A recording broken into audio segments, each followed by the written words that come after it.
अस्सलामुअलैकुम and welcome back to my channel. तो कैसे हैं आप सब? उम्मीद है कि ठीक ठाक होंगे। मैं हाज़िर हूँ आपके साथ एक नई वीडियो के साथ। आज की वीडियो में आप लोगों के साथ वीकेंड की रूटीन शेयर करूँगी। ये वीकेंड था जब मैं आप लोगों के साथ ये वीडियो शेयर कर रही थी, और आज मैं आप लोगों के साथ शेयर करूँगी कि किस तरह से मैं अपनी डेली रूटीन को प्रोडक्टिव और रिलैक्स बनाती हूँ। आज कल जो जिस तरह के हालात हैं, बहुत ही लाइफ जो है ना वो हमारी स्ट्रेस्ड है। तो अपनी लाइफ को स्ट्रेस फ्री बनाने के लिए कुछ टिप्स और ट्रिक्स को हम फॉलो करें तो हमारी लाइफ जो है ना वो काफ़ी हैसल फ्री हो सकती है। और उसके लिए कुछ टिप्स मैं आप लोगों के साथ शेयर करूँगी। तो सबसे इम्पॉर्टेंट जो एक टिप है या स्टेप है वो ये है कि मैं जो हूँ ना नेक्स्ट डे का प्लान जो है वो रात के टाइम कर लेती हूँ, इवनिंग में कर लेती हूँ। नेक्स्ट डे के काफ़ी सारे जो है वो काम है वो मैं लिख लेती हूँ कि मैंने नेक्स्ट डे क्या करना है। तो कुछ ऐसे मोटे मोटे जो चीज़ें हैं ना वो आप लिख लें कि नेक्स्ट डे मैंने ये काम करने हैं।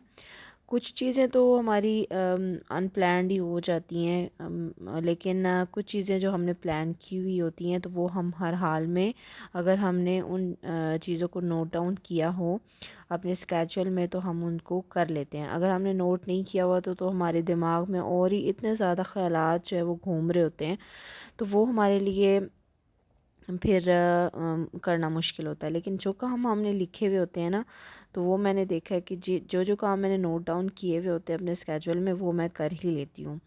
तो इसलिए सबसे ये ज़रूरी है कि अपने जो जो काम नेक्स्ट डे करने हैं तो वो लिख लें आप रात के टाइम कि ये काम जो है ना वो मोटा मोटा एक आप अपना स्केड्यूल जो है ना वो नेक्स्ट डे का बना लें। जिस तरह से आज तो मैं ये अपनी वीकेंड की रूटीन आप लोगों के साथ शेयर कर रही हूँ। वैसे अगर बच्चों ने, सबसे पहले तो माँओं को ये होता है कि जब बच्चों ने स्कूल जाना होता है तो उनके लिए सुबह के टाइम जो है ना, मॉर्निंग के टाइम में भगदड़ मची हुई होती है।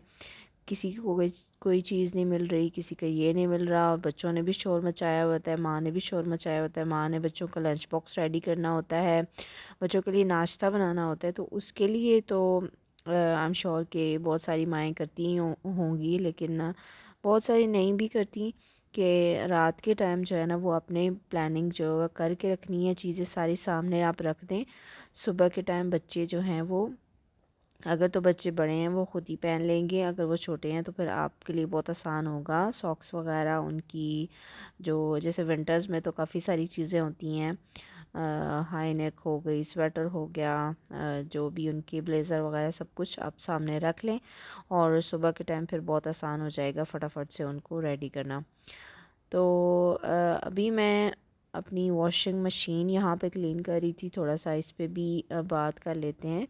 मेरे पास ये ऑटोमेटिक वॉशिंग मशीन है, तो इसको महीने में या 2 महीने में एक दफ़ा इसकी क्लीनिंग करना ज़रूरी होता है। जिस तरह से अभी मैंने आपको दिखाया है कि वो इसके अंदर जो एक वो रबर लगा हुआ है, उसके अंदर काफ़ी सारी डस्ट वगैरह जमा हो जाती है, तो उसको बहुत ज़रूरी है जैसे कपड़े वगैरह से उसको आप जो है वो क्लीन कर लें। तो ये यहाँ पे जिस जगह पे हम इसमें डालते हैं सर्फ़ वगैरह, इसमें भी काफ़ी ज़्यादा, ये आप देख सकते हैं कि इसके अंदर सर्फ़ डालने की वजह से इसमें ये काफ़ी ये सख्त हुआ हुआ था। तो मैंने इसको काफ़ी कोशिश की है, जितना हो सकता था ये क्लीन मैंने किया है, लेकिन इससे ज़्यादा ये क्लीन नहीं हुआ, और बस इतना ही ये क्लीन हुआ है। लेकिन इसके लिए ये कि मोर ऑफ़न हम इसको क्लीन करते रहें ना तो क्लीन हो जाता है। अगर हम काफ़ी महीनों बाद 6-6 महीने अपनी वॉशिंग मशीन को क्लीन नहीं करेंगे तो वो जमा होता रहेगा उसके अंदर, और फिर बहुत मुश्किल हो जाएगा। तो मैंने इसको अंदर से क्लीन करने के बाद इसको मैं इसका माई साइकिल है उस पे मैं इसके अंदर वो एक वॉशिंग मशीन को क्लीन करने के लिए टैबलेट होती है वो मैंने इसके अंदर डाली है और इसको अपने माई साइकिल पे चला दिया है। तो बस अभी वॉशिंग मशीन ख़ुद ही इसको अच्छे से क्लीन कर लेती है और इसमें जो जर्म्स वगैरह होते हैं वो किल हो जाते हैं। तो बस बाकी लॉन्ड्री वगैरह भी मैं थोड़ा सा क्लीन कर रही थी, और ये बास्केट है इसमें सारी मैंने लॉन्ड्री की चीज़ें रखी हुई हैं तो इसको भी मैं थोड़ा सा क्लीन कर लूँगी। और अपने टॉपिक पे आ जाते हैं। तो उसमें ये मैं बता रही थी कि जिस तरह से बच्चों के कपड़े वगैरह जूते सब कुछ जो है वो प्रेस करके बच्चों के कपड़े और जूते भी सामने आप रख दें। तो इस तरह ये कि बहुत जल्दी जो है ना वो सुबह के टाइम इतना टाइम नहीं होता, जितना भी आप जल्दी कर लेना सुबह के टाइम ऐसे लगता है कि बिल्कुल भी टाइम नहीं है। और बच्चे भी ऐसे लेज़ी मूड में होते हैं, आराम आराम से काम कर रहे होते हैं, आराम से कपड़े पहन रहे होते हैं, उनको आप बोलते रहो तो तब जाके वो सुनते हैं। तो इस तरह से ये कि ये बहुत ज़रूरी स्टेप है रात के टाइम करना। सब कुछ सामने बस रख दें, सुबह उठ के बच्चे खुद ही पहन लेंगे और आप आराम से अपना ब्रेकफ़ास्ट वगैरह बना सकते हैं और लंच बच्चों का रेडी कर सकते हैं। और एक और बहुत इम्पॉर्टेंट बात ये है कि बच्चों की सब माँओं को आई एम श्योर ये सबके साथ ही होगा, टेंशन होती है बच्चों के लंच बॉक्स की। तो लंच बॉक्स के लिए मैं ऐसे करती हूँ कि कुछ जो है ना वो प्लानिंग रात के टाइम करके रख लेती हूँ, आई मीन प्रेप। प्लानिंग तो की होती है लेकिन प्रिपरेशन जो है ना वो हाफ़ प्रिपरेशन मैं रात के टाइम करके रख लेती हूँ। फुल प्रेप तो नहीं करती, लेकिन जिस तरह से अगर मैंने सैंडविचेस बनाने हैं वेजिटेबल्स और ऑमलेट का वो जो सैंडविच मैं बनाती हूँ मैं अपनी मैंने शेयर भी किया है, तो उसके लिए मैं वेजिटेबल्स वगैरह कट करके ऑमलेट का जो मिक्सचर है वो बना के फ्रिज में मैं रख देती हूँ। सुबह मेरे लिए काफ़ी ज़्यादा आसान काम हो जाता है और फिर जल्दी से मैं बच्चों का लंच बॉक्स वो रेडी कर लेती हूँ। और फिर जल्दी से वेजिटेबल्स वगैरह भी मैं जिस तरह सैलड वगैरह उनको देना हो साथ में तो वो भी कट करके रख लेती हूँ, और फ्रूट्स फिर जल्दी से मैं कट करके उनको सुबह के टाइम ही दे देती हूँ। और बाकी बच्चों का नाश्ता भी बनाना होता है तो नाश्ते में मैं बच्चों के लिए पराठा और हो अगर सालन अगर किसी ने खाना है तो सालन खा लें, अंडा वैसे मैं देती हूँ बच्चों को, उसका ऑमलेट बना देती हूँ। तो इस तरह से काफ़ी काम आसान हो जाता है। और उसके अलावा जो रात के टाइम मैं हमेशा जो है वो काम करके सोती हूँ ये कि चीज़ें समेटना। इधर उधर रात के टाइम जो भी चीज़ें बिखरी हुई होती हैं, एक दो बच्चों के खिलौने भी बिखरे हुए हो ना तो ऐसे घर बहुत बिखरा बिखरा लगता है। तो मैं जो हूँ सबसे पहले बच्चों को मैं बोलती हूँ कि आप चीज़ें समेटो, टॉयज़ वगैरह जो उनके बिखरे हुए होते हैं वो समेटते हैं, और मैं जो हूँ हमेशा किचन समेटती हूँ। मैं किचन के सारे बर्तन वगैरह धो के मैंने कभी भी सुबह के टाइम अपनी हेल्पर के सर पे नहीं छोड़ा कि हेल्पर आएगी तो वही करेगी। मैं रात के टाइम सारा किचन क्लीन करती हूँ, क्योंकि सुबह जब आप किचन में जाते हैं नाश्ता वगैरह बनाने के लिए, क्योंकि हेल्पर इतनी जल्दी तो नहीं आती, तो बहुत ही एक अच्छा जो है ना एहसास होता है, बहुत अच्छी वाइब्स आती हैं, बहुत एक सुकून का एहसास होता है। तो रात के टाइम चीज़ें वगैरह समेट के, जिस तरह भी सोफ़ाज़ वगैरह पे चीज़ें अक्सर इधर उधर पड़ी हुई होती हैं तो उनको भी आप समेट दें। और फिर सुबह के टाइम जब आप आएँगे ना तो जब हम सारे घर को इधर उधर देखते हैं तो सुबह के टाइम ऐसा होता है ना कि आपको ऐसे सुकून का एहसास होता है सुबह के टाइम। तो जब आप घर भी साफ़ सुथरा देखते हैं ना तो बहुत अच्छी फीलिंग आती है। और साथ में यहाँ पे बात कर लेते हैं वीडियो में क्या हो रहा है। तो वीडियो में ये हो रहा है कि मैं अपने बेड के नीचे से कुछ टाइम के बाद मंथ में या मंथ एंड हाफ़ में कर लें तो मैं इस सब बेड के नीचे से क्लीन लाजमी करती हूँ, क्योंकि बच्चे बेड के नीचे कोई चीज़ें फेंक देते हैं तो इस तरह से और डस्ट वगैरह भी काफ़ी जमा हो जाती है। तो इस तरह बेड को हटा के फिर इसको नीचे से अच्छे से क्लीन करना बहुत ज़रूरी होता है। तो इस तरह से मैं बेड के नीचे से भी क्लीन कर लेती हूँ।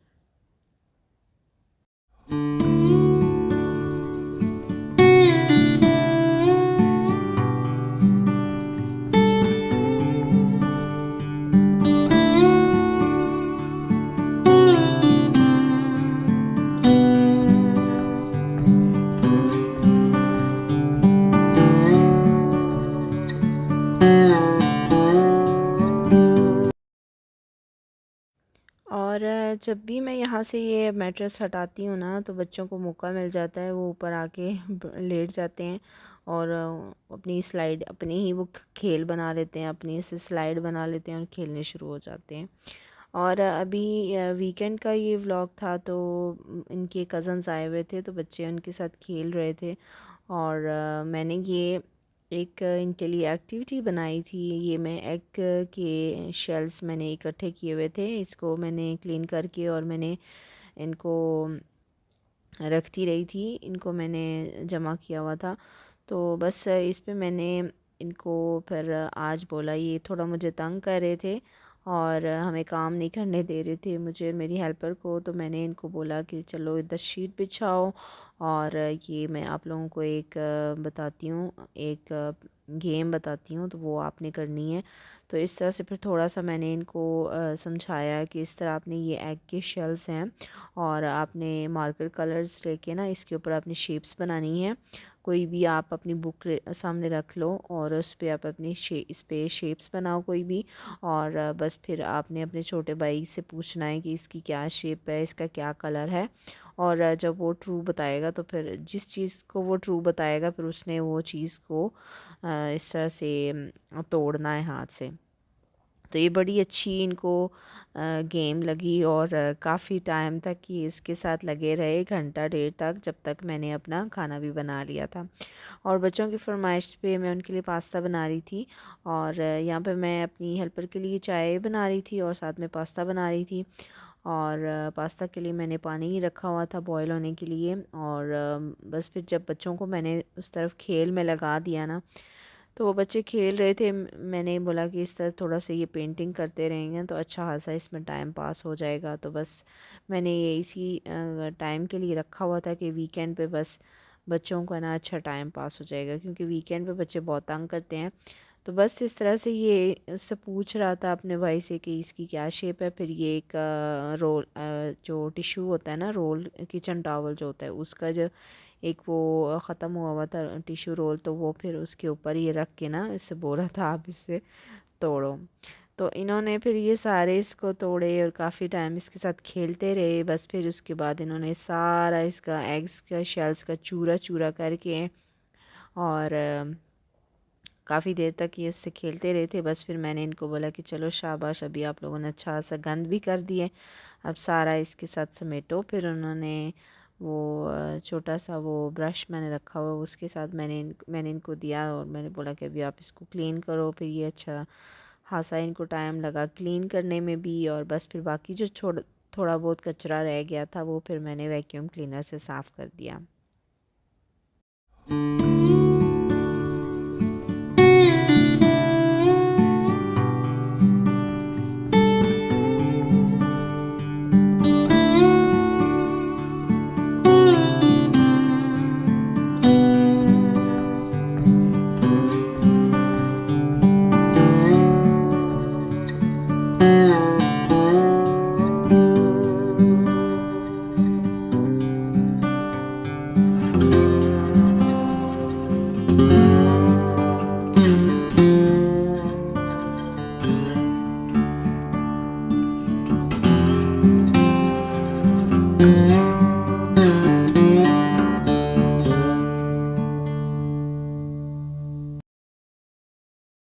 अच्छा, जिससे भी पूछो पास्ता के सब दीवाने होते हैं। पास्ता हो गए, स्पैगेटीज़ और मैक्रोनीस वगैरह सब इसके दीवाने होते हैं। लेकिन मुझे पता नहीं क्यों, मैंने हर जगह से ट्राई किया लेकिन मुझे बिल्कुल भी पसंद नहीं है। लेकिन मैं बनाती हूँ क्योंकि मेरे बच्चों को बहुत पसंद है। और पास्ता में मैं ऐसा करती हूँ कि मैं अच्छा सा मीट जो है ना वो काफ़ी ज़्यादा ऐड करती हूँ, जो चिकन का है वो काफ़ी ज़्यादा ऐड करती हूँ, और साथ में वेजिटेबल्स काफ़ी ऐड करती हूँ ताकि क्योंकि पास्ता जो होता है वो मैदे से बना हुआ होता है तो उससे पेट नहीं भरता, और इस वजह से फिर मैं इसमें बाकी वेजिटेबल्स वगैरह काफ़ी ऐड करती हूँ और चिकन काफ़ी ऐड करती हूँ ताकि इससे काफ़ी ज़्यादा वो फुल भी हो जाता है उससे इंसान, और हेल्दी भी हो जाता है। तो वैसे तो पास्ता ये कि वाइट बिल्कुल पास्ता बिल्कुल भी हेल्दी नहीं होता, और शुक्र है कि मुझे पसंद भी नहीं है। तो मैंने अपने लिए थोड़ा सा ये जो बनाया था ना वेजिटेबल और चिकन का जो मसाला सा बनाया था, तो वो मैंने अपने लिए अलहदा कर लिया था, मैंने सिर्फ वही खाया था, पास्ता मैंने नहीं खाया था। तो बस इसमें पहले मैंने थोड़ा सा प्याज और लहसुन को मैंने फ्राई किया, फिर उसमें मैंने चिकन डाला, फिर चिकन को अच्छे से फ्राई करने के बाद फिर मैंने पहले से ही मैंने छोटे छोटे साइज़ में ये कैरेट्स कट करके रखी हुई थी, फ्रीज़ की हुई थी, तो वो मैंने इसमें ऐड कर दी क्योंकि कैरेट्स को छोटा छोटा काटने में बहुत टाइम लगता है, तो उसकी एक्चुअली शेप का भी ख़्याल रखना होता है, तो फिर मैं उसको कट करके मैं फ्रीज़ कर देती हूँ। और मटर मैं ये लेकर आई थी ओपा या ओप्पो, इसके आई डोंट नो कि याद नहीं रहा मुझे कि इसकी क्या वो कंपनी का नेम था। तो ये बहुत ही अच्छे मटर हैं, ये आई थिंक 600 या 700 का पैकेट है, लेकिन इसमें पूरा किलो का पैकेट होता है। तो उसमें ये कि पूरे फुल केजी होते हैं, लेकिन जब हम लेकर आते हैं 1 केजी तो उसमें तो आधा किलो से भी कम रह जाते हैं, और काफ़ी सारे तो वो बहुत ऐसे खाली भी निकलते हैं। तो ये मुझे बहुत अच्छा लगा, और इसका टेस्ट वाइज और इसका जो जायका वगैरह बहुत ही अच्छा था। तो बस फिर मैंने वो ऐड कर दिया था, और बाकी शिमला मिर्च तो मैं फटाफट से ही कट जाती है, और वो इतनी ज़्यादा भी मैं नहीं डालती क्योंकि बच्चों को इतनी पसंद नहीं है। तो ये मैंने अपने लिए अलहदा कर लिया था, और फिर मैंने यही खाया था। तो ये थी मेरी आज की वीडियो, उम्मीद है कि आपको पसंद आई होगी। अगर आपको मेरी वीडियो अच्छी लगी है तो इसे लाइक कीजिए, अगर आप चैनल पर नए हैं तो चैनल को सब्सक्राइब कीजिए ताकि मेरी हर नई आने वाली वीडियो आप तक पहुंच सके। तो मिलती हूँ एक नई वीडियो के साथ, तब तक के लिए मुझे इजाज़त दीजिए। अल्लाह हाफिज़।